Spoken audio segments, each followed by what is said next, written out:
ป้าด้วยขนอันนั้นมันอย่างน่ะบึ้งไหมมันเก็บขี้เหงื่อได้พร้อมน่ะบึ้งไหมมันเป็นอย่างซั่นนี่นะนี่มันคือเก็บได้ขวดบึ้งไหม เอาโดยจ้า มันอย่างคือคนนี่เนาะ แม่น นั่นน่ะมันเล่นได้พร้อม น่ะคือเก็บขี้เหงื่อได้ซะ ป้า ขี้หมู ดมันอย่างอันนี้นะ ที่ได้ขึ้นลิฟต์กับคุณนะคะ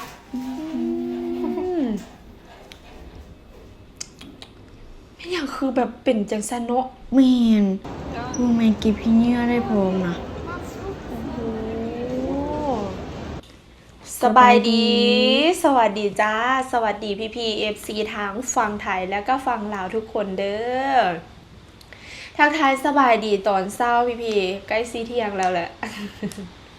วันนี้ฝนตกอากาศดีคือเก่าวันนี้นะ ฝนตกอีกแล้วพี่ๆมากับน้องโลลาเนาะพี่ๆคนใดที่เข้ามากะทักทายกันมาได้เด้อพี่ๆอยู่จังหวัดใดกันแน่คอมเมนต์มาเด้อพี่ๆที่เข้ามาเบิ่งคลิปนี้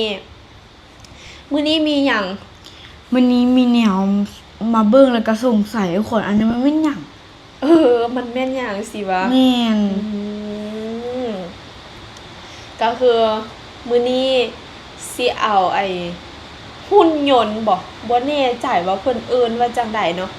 แต่มันสามารถแบบดูดฝุ่นเก็บขี้เหงื่ออีหยังได้แบบนี้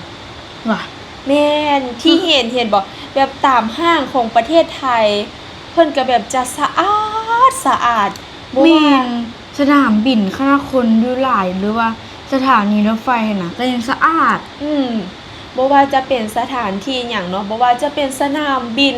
จะเป็นห้าง จะเป็นสถานที่ที่แบบมีคนหลายๆจังซี่นะประเทศไทยเพิ่นก็บ่ได้สกปรกเด้ แม่นสะ น่า อาด จะเพราะเครื่องตัวนี้แหละที่เฮ็ดให้แบบว่าประเทศไทยแบบสะอาดอยู่ตลอดเวลาเอ่ยว่านะ เนาะ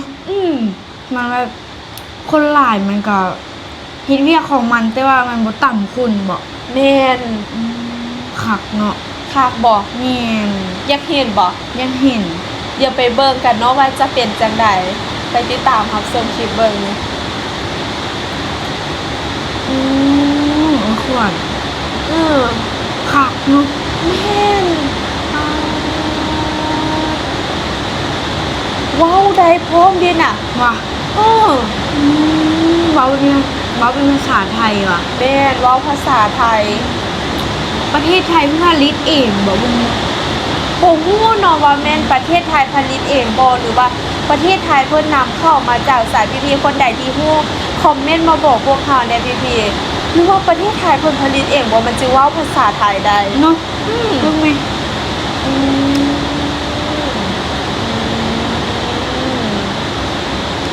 เก่งแฮงเนาะป๊อ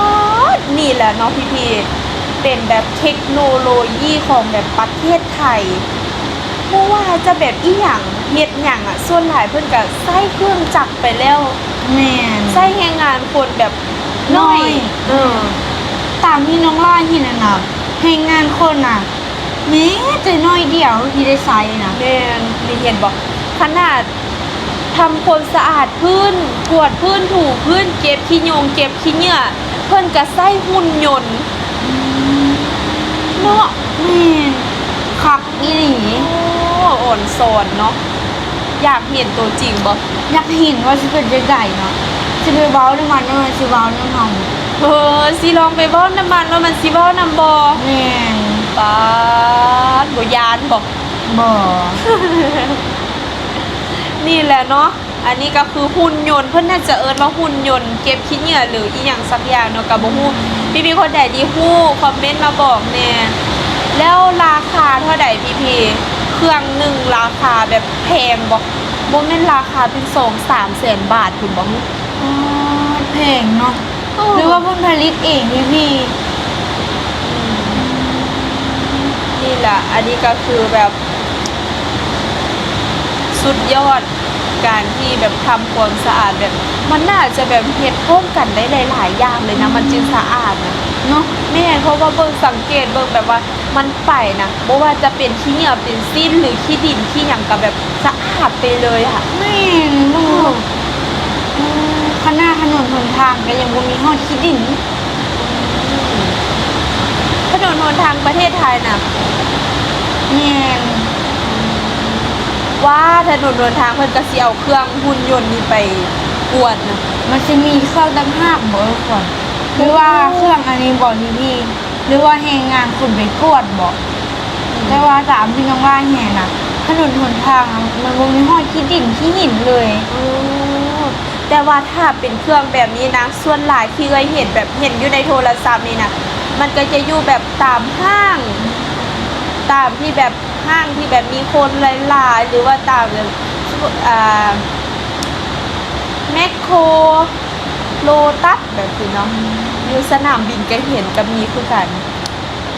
นี่แหละ เฮาบ่เคยเห็นเลยอยากไปเห็นจริงๆนะ อยากไปเห็น แม่น ว่าสิเป็นจังไดเนาะ ว่าสิมันสิเว้าได้คือที่คิดบ่ ว่ามันสิคุยกับเฮาบ่ได้บ่ แม่น แต่เว้าๆน่ะมันเว้าได้เด้ ว่า สมมุติว่ามันย่างแล่นไปเนาะแล้วมีคนตัดหน้ามันก็จะบอกว่าขอทางหน่อยค่ะ มา เอ้ย อย่าไปตัดหน้ามันดิ อยากไปเบิ่งอะมันขึ้นลิฟต์ได้พร้อม ว่า แม่นนั่นเบิ่ง มันเอาอย่างกดลิฟต์นะ บ่ฮู้หรอกนี่แหละ ก็จะประมาณนี้ นี่ก็คือแบบโอ้โหพี่ คัก ๆ อี สุด หลี ยอดอีหลีเนาะเป็นเทคโนโลยีอีหยังที่แบบทันสมัย แม่นจึงแบบขนาดอยู่บอนที่สถานที่ใหญ่ๆเพิ่นก็บ่ได้ใช้แรงงานคนกวดเนาะเพิ่นใช้หุ่นยนต์ แม่นอยู่บ้านน้องลามีบ่ บ่มี บ่เคยเห็นบ่ บ่เคยเห็นเลย แม่นเหรอ แม่น อยู่ตลาดอยู่อีหยังแบบนี้บ่มีวะ ตลาดแบบบ่มีเลยแบบตลาดก็บ่มีคนกวดบ่มีคนอีหยังเลย อ๋อนี่แหละเนาะพี่ๆเนาะอันนี้ก็คืออยู่ประเทศไทยอยู่เมืองไทยนี่แหละก็จะประมาณนี้คลิปนี้เนาะฝนตกอีกแล้วมื้อนี้ก็ฝากไว้สำนี้กันแล้วกันพี่ๆคนใดที่ผ่านเข้ามาเห็นก็ฝากกดไลค์กดแชร์กดติดตามเป็นกำลังใจให้เขาทั้งสองคนแน่เด้อไว้เจอกันใหม่คลิปหน้า บ๊ายบาย บ๊ายบาย